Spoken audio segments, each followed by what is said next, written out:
Open the door! Jake, my husband's voice cracked with panic, desperate and raw. The basement door rattled so violently it shook the floorboards beneath my feet. Linda, my best friend of 20 years, screamed my name, begging, swearing it wasn't what it looked like. But I just stood there, staring at that locked door, my heartbeat a drum of betrayal pounding in my ears. 12 agonizing minutes had passed since I called John, my best friend, Linda's husband. Then headlights swept across my living room window. John, my best friend's husband, stepped out of his patrol car, confusion turning to dread as he saw me standing frozen in the hallway, tears I didn't remember crying streaking down my face. "Emma, what happened?" he asked, his voice barely steady. I just pointed to the basement and said, "Check for yourself." The pounding from behind the door grew desperate. John approached the door with curiosity and silence. Then the basement door shook again, harder this time, as Linda screamed, "Don't let him in! John, please!" Jake's voice bellowed, raw and terrified. "Don't do this!" John was shocked as he heard the voice of his wife, Linda, and my husband, Jake. And that's when John whispered the words that made my knees buckle. "Unlock it. I want to see them." In that moment, time stopped. Two betrayed hearts, standing above a door full of lies, about to face the people who destroyed us. If you want to know what happened when that door opened and how I got the courage to lock it in the first place, hit that subscribe button right now, because this story is about to get even more intense. Comment below where you are watching from. What would you do if you found out that your husband and best friend were hiding a shocking secret affair? My name is Emma Sullivan. I was 52 years old, and I had been married to Jake for 28 years. I met Jake Sullivan in the summer of 1995. I was 23 years old, fresh out of college with a degree in healthcare administration, working my first real job at County General Hospital as an administrative assistant.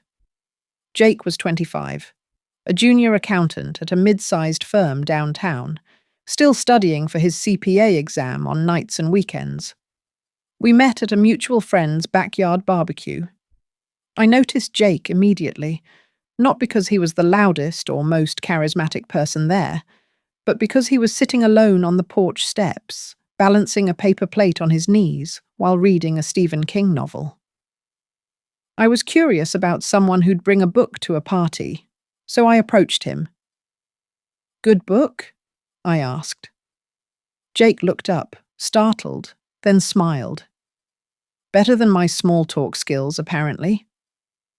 We talked for 3 hours straight that night, about books, about our jobs, about our dreams of someday owning homes and having families and building lives that meant something. Jake told me about growing up in a working-class family where money was always tight, where his father worked 2 jobs to keep the lights on. I shared my own story, raised by a single mother after my father died when I was 8, watching my mum work herself to exhaustion just to give me a chance at college. We understood the struggle. We understood what it meant to work for everything you had. Our first date was at a cheap Italian restaurant where we split a pasta dish because neither of us could afford 2 entrees. Our second date was a walk through the park with coffee from a gas station. Our third date was at Jake's apartment, where I helped him study for his CPA exam, quizzing him on tax codes while we ate takeout Chinese food. I fell in love with him the way people do when they're young and broke and full of hope. Slowly, then all at once. Jake proposed 11 months later with a ring he'd saved for 6 months to buy. He told me later that he'd gone without lunch most days to afford it. He proposed in that same park where we'd had our second date, getting down on one knee on a cold November evening. "I don't have much to offer you yet," he'd said, his voice shaking. "But I promise I'll spend the rest of my life trying to give you everything you deserve." I said yes, without hesitation. I didn't need everything. I just needed him. We got married in May 1997 in a small ceremony we could barely afford. My mother made the wedding cake. Jake's best man was his younger brother. We had 40 guests, a DJ who was a friend doing us a favor, and a reception in the church basement with decorations I'd made by hand over weeks of late nights. Our honeymoon was a long weekend at a bed and breakfast 3 hours away, the only trip we could afford. But I was happy. We were so happy. The first years of our marriage were hard in the way that builds character or breaks you. We lived in a cramped one-bedroom apartment with thin walls and a radiator that barely worked. Jake was working 60-hour weeks trying to establish himself at his firm. I was climbing the ladder at the hospital, taking on extra shifts whenever I could. Money was always tight. There were months when we had to choose between paying the electric bill on time or buying groceries. There were nights when dinner was ramen noodles and hope. Jake's car broke down twice in our first year of marriage, and we couldn't afford to fix it the second time, so he took the bus to work for 8 months until we could scrape together enough for a used replacement. But we never fought about money. We were a team. When one of us was discouraged, the other lifted us up. When Jake failed his CPA exam the first time, I held him while he cried, then helped him study harder for the retake. When my mother was diagnosed with breast cancer in 1999, Jake took on extra freelance accounting work to help with medical bills, working until 2 a.m. some nights while I sat beside him, keeping him company, bringing him coffee. We dreamed together. Sitting on our ratty couch in that tiny apartment, we'd talk about the future. The house we'd buy someday, the kids we'd have, the life we were building brick by brick. I believed in those dreams. I believed in us. I discovered I was pregnant. It wasn't planned. We'd wanted to wait until we were more financially stable. But we were overjoyed. Terrified, but overjoyed. Michael Sullivan was born, 6 weeks premature. He spent 3 weeks in the NICU, and it was the most terrifying time of my life. Jake and I took turns sleeping in the hospital chair, holding Michael's tiny hand through the incubator, praying he'd be strong enough to come home. I remember Jake whispering to our son, "You're a fighter, just like your mum. You're going to make it." The NICU bills were crushing. Even with my hospital insurance, we owed thousands. We depleted our savings completely. Jake picked up every extra client he could find, working himself to exhaustion. I went back to work earlier than I wanted to, pumping breast milk in a storage closet on my breaks, because we needed my income desperately. But Michael thrived. He came home healthy and strong, and suddenly our tiny apartment felt full of life and purpose and love that made every struggle worth it. Things slowly got better. Jake finally passed his CPA exam on his 3rd attempt, and I threw him a surprise party with our closest friends. He got promoted to senior accountant. I moved into a management position at the hospital. We saved every penny we could, living frugally, never splurging, always thinking about the future we were building. Right before the financial crisis hit, we bought our first house, the 1970s house with the skeleton key locks and the basement that would eventually become the scene of our unraveling. It needed work, but it was ours. We'd saved for 7 years for that down payment, and the day we got the keys, Jake picked me up and spun me around in the empty living room like we were kids. "We did it, Em," he said. "We actually did it." Jake handled our finances meticulously, making sure we never overspent, never took on debt we couldn't manage. I managed our household, our son, and our social life. We divided responsibilities like a well-oiled machine. We were partners in everything. Michael grew up watching us work hard, sacrifice, and support each other through everything. When Jake's father died in 2012, I held our family together, making sure Jake knew he didn't have to be strong every second, that he could grieve. When my mother passed away in 2020, after her cancer returned, the same cancer she'd beaten back in 1999, Jake held me through months of grief. The pandemic made everything worse. We couldn't have a proper funeral. I couldn't say goodbye the way I wanted to. Jake slept on the couch downstairs with me on the nights I couldn't bear to go upstairs to our bedroom, holding me while I cried for the mother I'd lost and the world that felt like it was ending. We weathered the 2008 recession together.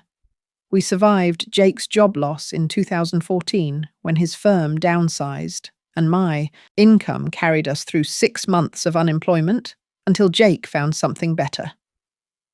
I never once made him feel less than because I was the breadwinner for a while. That's what marriage was, taking turns carrying each other. We celebrated when Michael got into college in 2019, then cried together the day we dropped him off at his dorm. Jake squeezed my hand in the car on the way home and said, "We raised a good one, didn't we?" I nodded, unable to speak through my tears. We did everything right. Michael got married to a wonderful woman named Sarah. I cried through the entire ceremony, watching my baby boy become a husband. Jake held my hand and whispered, "That's how I looked at you on our wedding day." Their first child, our granddaughter Emily, was born. I held her in the hospital and felt my heart expand in ways I didn't know were possible. Their second child, our grandson James, was born.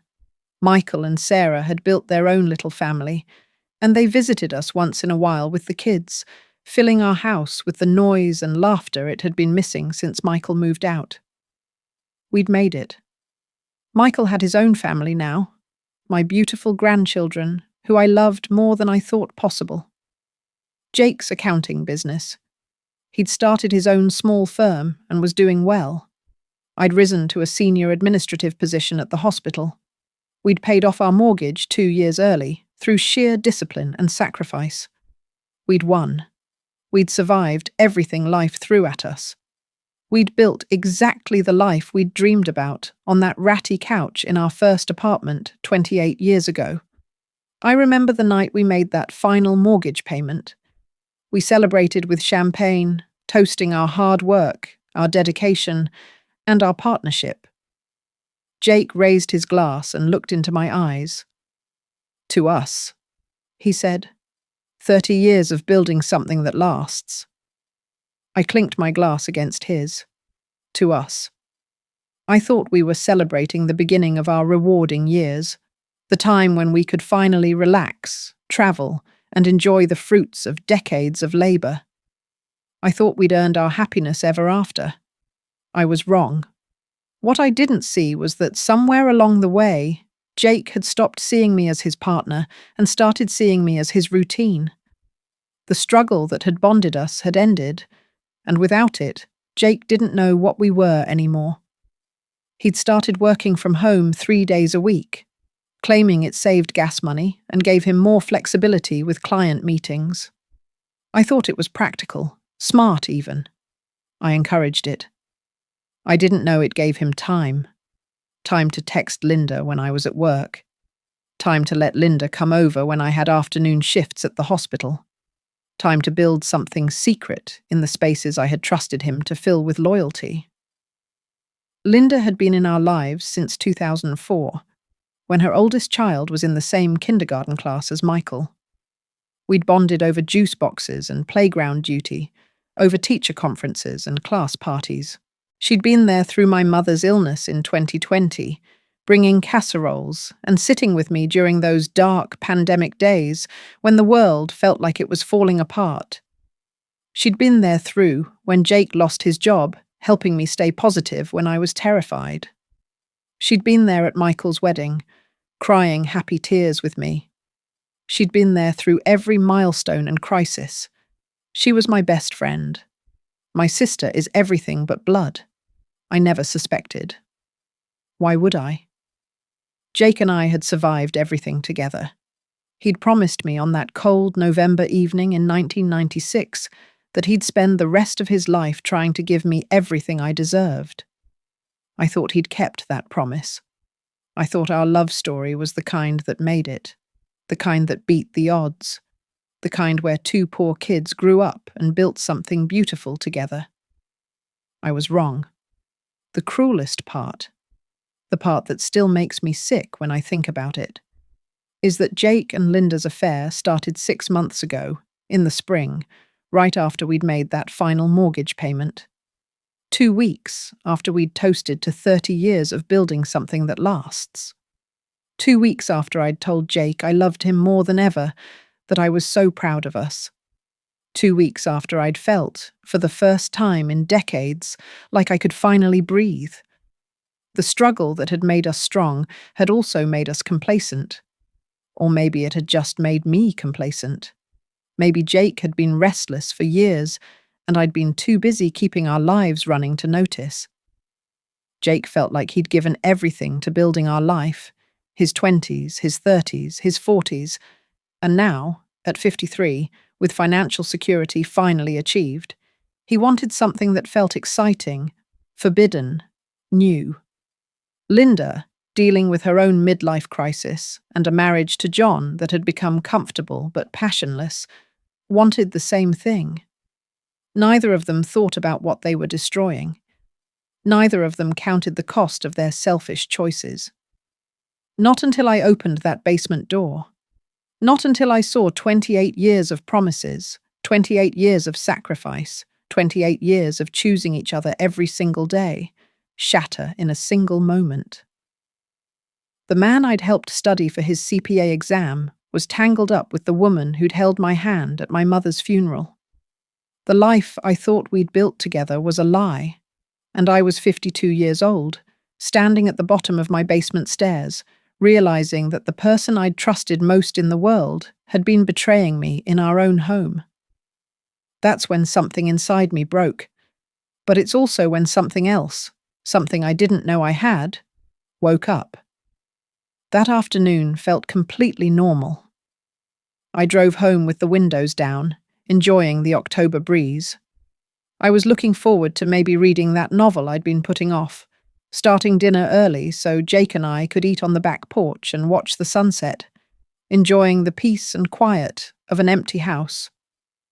Our old house, built in the 1970s, still had its original skeleton key locks on the interior doors, including the basement. It was one of those charming quirks I'd always loved about the place. The house had character, history, memories built into every creaky floorboard, until everything stopped being normal. I pulled into my driveway around 2 p.m. Jake's truck was there in its usual spot, expected. He worked from home 3 days a week as an accountant, so seeing his truck wasn't unusual. But Linda's silver SUV was parked beside it in the driveway. Unexpectedly. She wasn't supposed to be here. We hadn't made plans. I checked my phone quickly, wondering if I'd missed a text or a call, but there was nothing. I felt a small flutter of confusion, nothing more. Maybe she'd stopped by to drop something off. Maybe she needed to borrow something. Maybe she just wanted to chat. We did that sometimes. Spontaneous visits that turned into hours of conversation over coffee. I walked through my front door, calling out, "Hello?" No answer. The silence felt wrong. Not peaceful, but heavy, intentional, like the house was holding its breath. I set my purse down on the entry table in the foyer, looking around. Everything appeared normal, but felt off. The living room looked the same. The couch where Jake usually sat with his laptop. The coffee table with yesterday's newspaper still folded on it. The family photos lining the mantel. But the air felt different somehow. Charged. Waiting. I called out again, louder this time. "Jake? Linda? Anyone home?" Still nothing. Then I heard it. Laughter from the basement. Linda's laugh. The one I'd heard 1,000 times at birthday parties, where we watched our kids blow out candles, at girls' nights, where we drank too much wine and told stories we swore we'd take to our graves, during tearful 3 a.m. phone calls when she needed someone to talk to about her fears and doubts and dreams. I knew that laugh better than my own. But this laugh was different. It was intimate, secretive, breathless, belonging to a moment I wasn't meant to witness. It sent a chill down my spine that I couldn't explain. My stomach dropped. A sick feeling spread through my chest like ice water in my veins. My hands started to shake. I told myself I was being ridiculous, that there was a perfectly reasonable explanation, that my mind was jumping to conclusions it had no business jumping to. But my feet moved toward the basement stairs anyway, each step feeling heavier than the last. My hand gripped the basement stair railing, holding onto it like it was the only solid thing left in my world.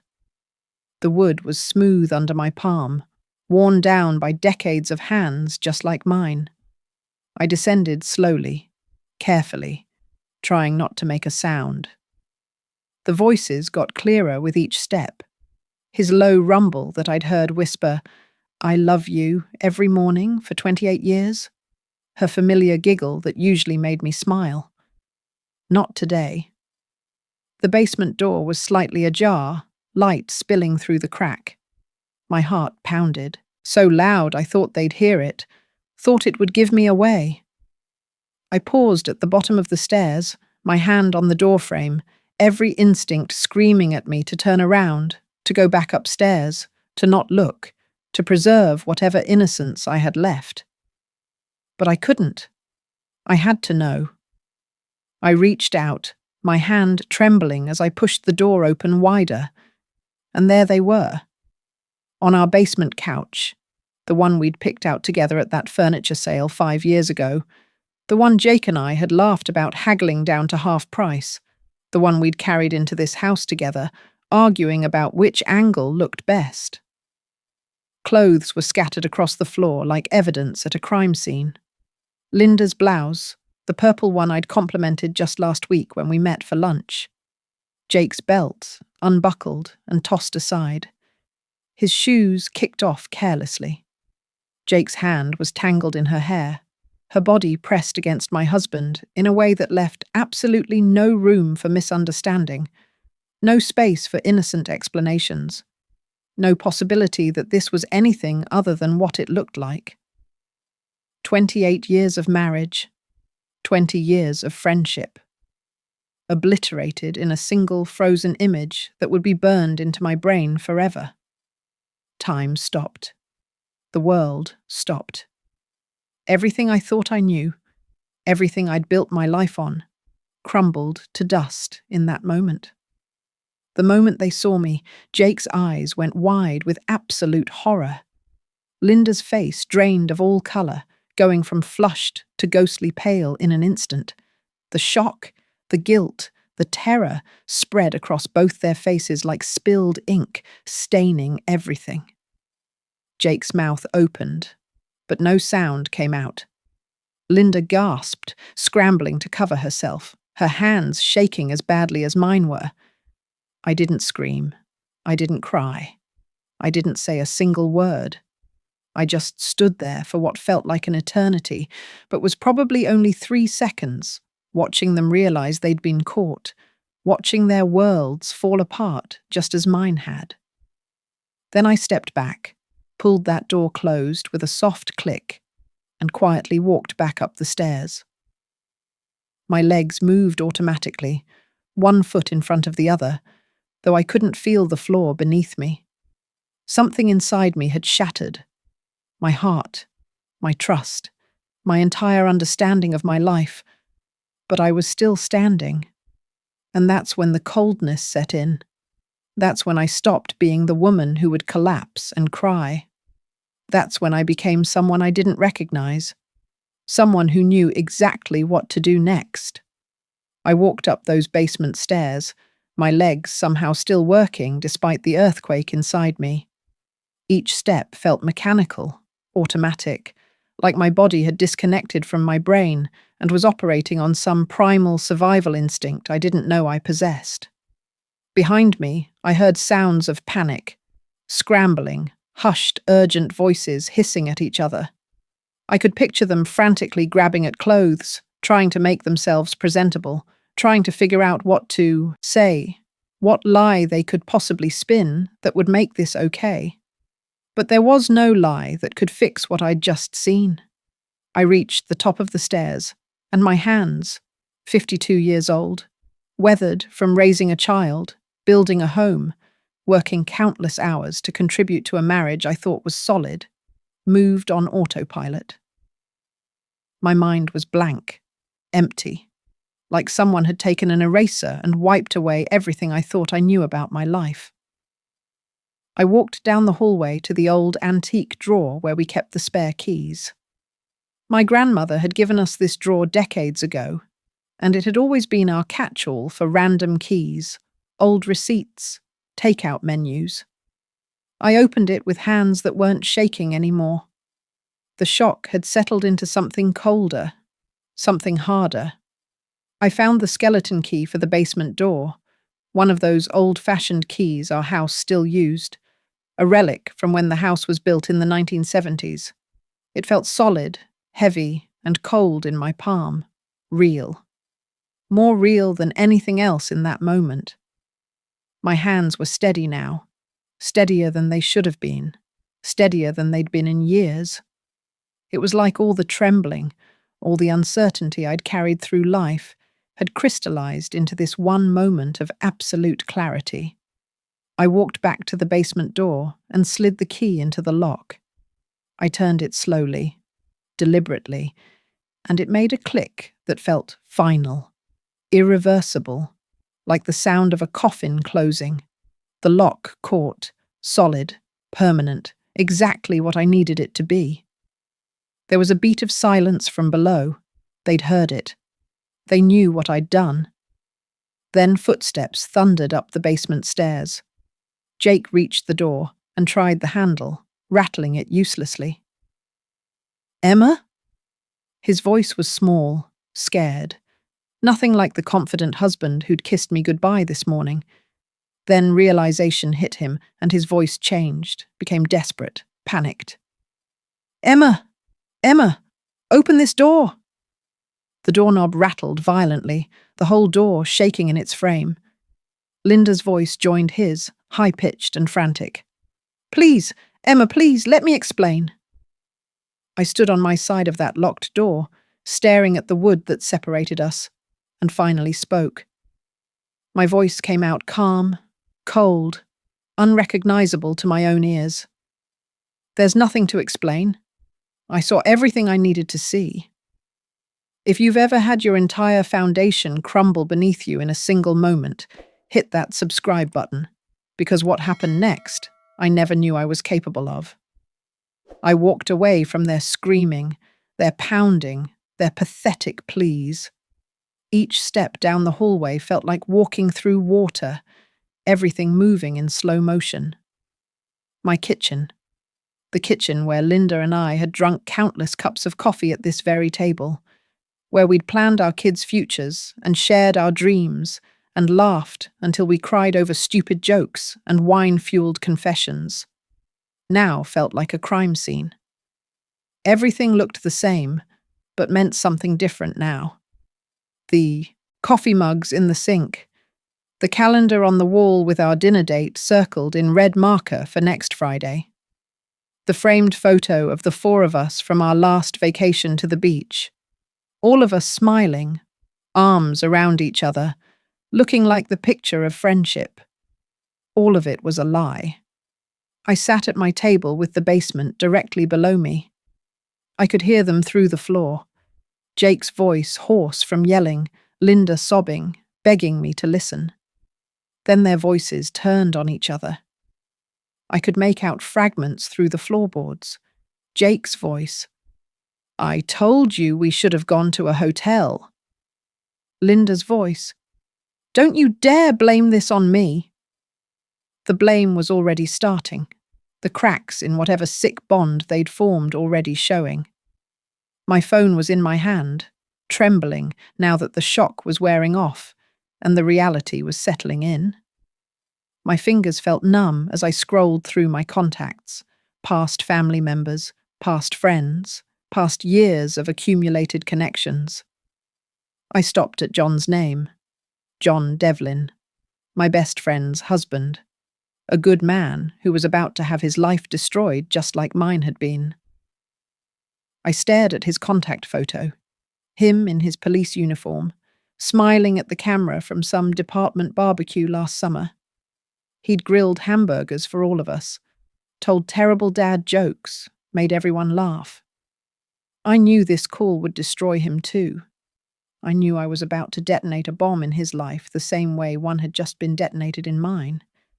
But he deserved the truth, just like I deserved it. Just like we both deserved better than the people we'd trusted most in the world. My finger hovered over the call button. I hesitated. For just a moment, I thought about not making this call, about handling this differently, about protecting John from this pain. But then I remembered Linda's body pressed against my husband. I remembered Jake's hand in her hair. I remembered 28 years of I love yous that apparently meant nothing. I took a breath, then dialed. 1 ring, 2 rings. Then his voice answered, cheerful and unsuspecting. "Hey Emma, what's up?" Normal. Casual. Still living in a world that made sense. A world where his wife was running errands and his best friend's marriage was solid, and everything was exactly as it seemed. I almost couldn't do it. Almost couldn't take that innocence away from him. But my voice came out surprisingly steady, despite the tears that were starting to blur my vision. "John, you need to come to my house. Right now." His tone shifted immediately, the cop training kicking in. "Is everything okay? Are you hurt? Is Linda there? She said she was running errands." Running errands. The lie she'd told him so she could come here and sleep with my husband. I cut through his questions, my voice barely holding together. "She's here, and you need to see something. Please, John, just come." There was a pause. The weight in my silence, the crack in my voice that I couldn't quite hide. He understood this wasn't casual, wasn't a social call, wasn't anything good. "I'm 12 minutes away. I'm coming now." The line went dead. Those 12 minutes felt like 12 hours, like 12 years, like an eternity stretched out and wrapped around me, suffocating me.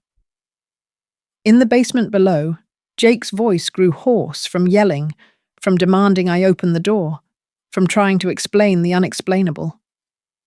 Linda was sobbing now, her cries echoing through the floorboards, and part of me, the part that had loved her like a sister for 20 years, wanted to feel sorry for her. But I couldn't. I couldn't feel anything except this cold, hard numbness. I sat motionless at my kitchen table, staring at nothing and everything. My eyes landed on my wedding photo on the mantel in the living room, visible from where I sat. Young Emma, at 24 in a white dress, veil cascading down my back, flowers in my hands, thinking she'd found forever with Jake. He looked so handsome in his tuxedo, so sincere in his vows, so sure that we were writing a love story that would last a lifetime. What a fool I'd been. I looked down at my hands now, hands that had held my newborn son when Michael took his first breath, hands that had nursed Jake through pneumonia 5 years ago when I thought I might lose him, hands that had held Linda when her first husband walked out and she thought her world was ending. These same hands had just locked away my entire life, sealed it behind a door I would never be able to open again. Not really. Even if our marriages somehow survived this, and I knew they wouldn't, nothing would ever be the same. The grandfather clock in the hallway ticked. Each second felt like an eternity. Tick, tick, tick. marking time in a life that no longer existed. I counted the seconds, 720 of them, 12 minutes exactly. Then headlights swept across my living room window, cutting through the growing darkness.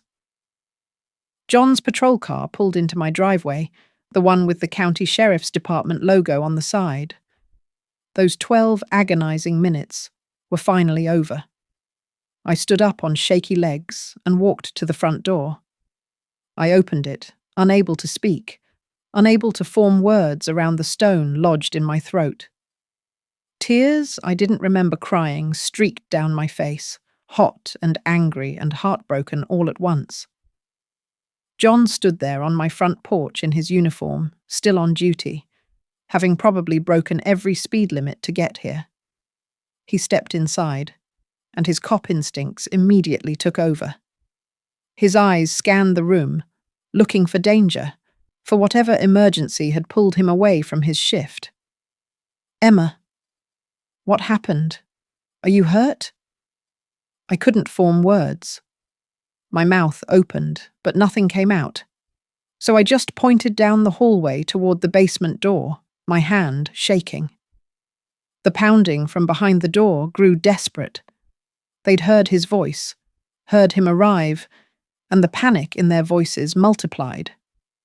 John walked slowly toward the sound, his face changing as recognition hit him.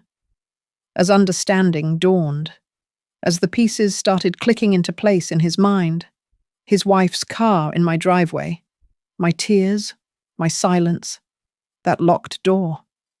Linda's voice came through the wood, muffled but clear, desperate and pleading. "John! John, baby, is that you?" Jake's voice followed, trying to sound calm and failing miserably. "John, man, this is a misunderstanding." John stopped dead at the locked door, his jaw clenched, muscles twitching, his fists balled at his sides, knuckles going white. He looked back at me, and I could see him hoping, praying that what he was thinking wasn't true, that there was some other explanation. "Are they in there together?" I nodded. Simple, devastating, confirming every fear that had just exploded in his mind. I watched his face as his entire world collapsed in real time, the same way mine had an hour ago. The color drained from his cheeks. His eyes went hollow. His shoulders slumped as if someone had cut the strings holding him upright. The basement door shook again, harder this time, violently, desperately. Linda screamed, her voice raw with terror. "Don't let him in! John, please! We can talk about this!" Jake's voice was raw and terrified, cracking with panic. "Don't do this! Don't open that door!" John stood there, trembling with rage, with heartbreak, with a cocktail of emotions I recognized because I'd felt every single one of them. His hands shook. His breathing came in short, sharp gasps. Then his voice came, barely a whisper, but cutting through everything. Their screaming, their pounding, the chaos. "Unlock it. I want to see them." My hands shook as I pulled the key from my pocket where I'd tucked it. I held it out to him, and our eyes met. Two betrayed spouses, two shattered people, standing side by side in the ruins of our lives, about to face the wreckage that used to be our marriages. If this story is hitting home, hit that subscribe button right now. Comment below. If you were standing at that door with me, would you have opened it? Or would you have walked away and never looked back? My hand inserted the key, and the lock clicked open. There was sudden silence from inside. They knew what was coming. John's hand moved to the doorknob, hesitating for just a second. Then he pushed it open. The basement light was harsh and unforgiving. There they were. Linda clutched her clothes, mascara streaked down her face. Jake stood there, shirt half-buttoned, looking smaller than I'd ever seen him. The four of us formed a tableau of devastation. Linda stumbled up the stairs toward John. "Baby, I can explain. This was a mistake. We didn't mean—" John's hand went up, stopping her cold. Don't come near me. Don't speak. His voice, the cop voice, cold and authoritative, cracked at the edges. Jake tried to approach me. Em, please, we need to talk. I can explain. I found my voice, and there was steel in it I didn't know I had. Explain? You want to explain? How long, Jake? How long have you been doing this in our home? Jake's silence was deafening. Linda turned to John. It just happened. We didn't plan this. I laughed bitterly. Things don't just happen in a locked basement. How long? John's voice came out deadly quiet. Answer her. Jake finally spoke, defeated. 6 months. The number hung in the air like poison. 6 months of lies. 6 months of them laughing at us. 6 months of me being a fool. Linda tried again. It didn't mean anything. We love you both. John cut her off. Get out. Both of you. Get out of this house. Jake protested. This is my house. I corrected him. Not for long. John and I, 2 strangers an hour ago, now stood united in betrayal, shoulder to shoulder. We watched them leave, scrambling for their dignity, finding none. That night, after they left, John and I sat at my dining room table. 2 people who had woken up this morning with solid marriages now sat in ruins, trying to make sense of the impossible. John spoke first. I'm sorry you had to find out this way. I replied. I'm sorry I had to tell you. We shared an understanding that nobody else could comprehend. This specific pain belonged only to us. He said, I know a good divorce lawyer. I responded, so do I. Maybe we should use the same one. A grim laugh passed between us, our first moment of dark humour in this nightmare. We started planning our next moves. We talked about gathering evidence, coordinated filing. John went home later and found Linda's phone she'd left behind in her rush. There were text after text to Jake, messages she'd been too panicked to delete. I found messages on our shared tablet, hotel names, times, I miss you, sent at 2 a.m. while I slept upstairs, completely unaware. I found hotel receipts on Jake's credit card, our joint card, charges I'd never questioned because I trusted him. 2 betrayed spouses were becoming allies in seeking justice. Our pain, plus our evidence, equaled a devastating strategy. If you're wondering how this story ends and whether we got the justice we deserved, hit that subscribe button now, because what happened over the next few months will shock you. Comment below. Would you have locked that door? Or would you have confronted them right there in that basement? The next 6 months became a controlled demolition of their lives. John and I filed for divorce on the same day, using the same lawyer, a coordinated strike they never saw coming. Jake's panicked calls flooded my phone. I sent every single one to voicemail. Linda sent desperate texts to John, apologies that meant nothing. He deleted them unread. Our evidence was damning, undeniable, crushing. Our tight-knit suburban neighborhood imploded. Our friend group was forced to choose sides, and most chose ours.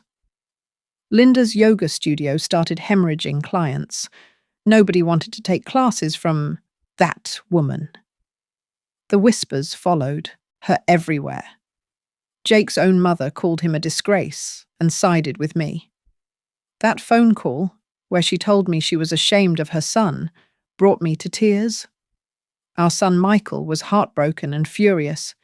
He brought my grandkids to stay with me more often, creating a buffer of love around me when I needed it most. Michael refused to let Jake have overnight visits with the grandchildren.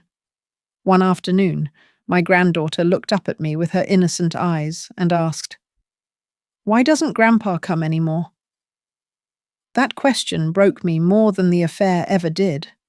Jake and Linda, desperate to legitimize their betrayal, moved in together. They tried to make it work, tried to prove that what they'd destroyed 2 marriages for was real, was worth it. But their relationship was built on lies, and it crumbled under the weight of guilt and scrutiny. 6 months later, they broke up, both alone, both destroyed by the consequences of their choices. John and I, what started as shared grief, became genuine friendship. Our coffee meetings to discuss lawyer updates turned into real conversations about life, dreams, regrets, hopes. We were 2 people who understood a pain nobody else could.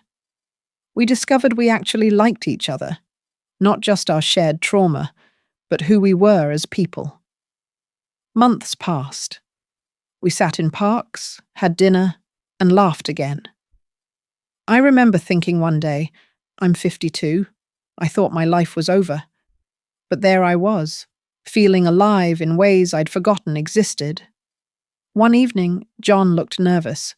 He took a breath and said, Emma, I think I'm falling for you, and I don't know if that's okay to say.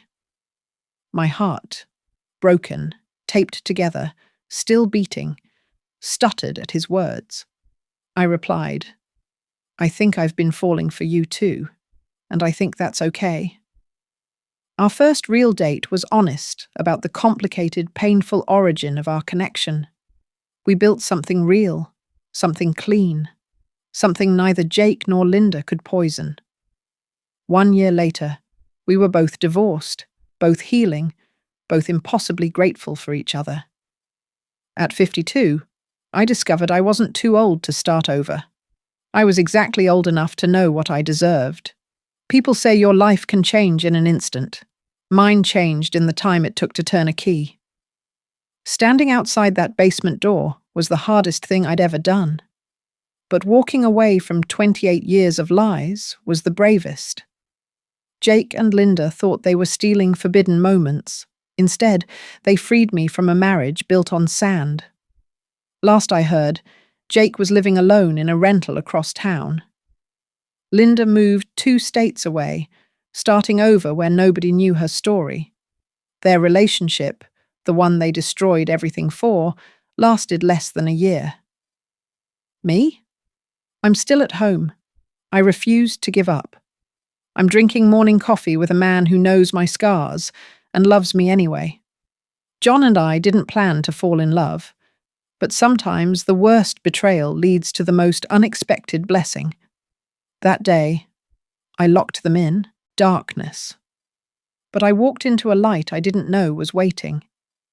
If this story gave you hope, or made you believe that starting over is possible at any age, hit that like button and subscribe for more real stories about finding yourself when everything falls apart. And comment below. If you find yourself in this situation like mine, what would you have done?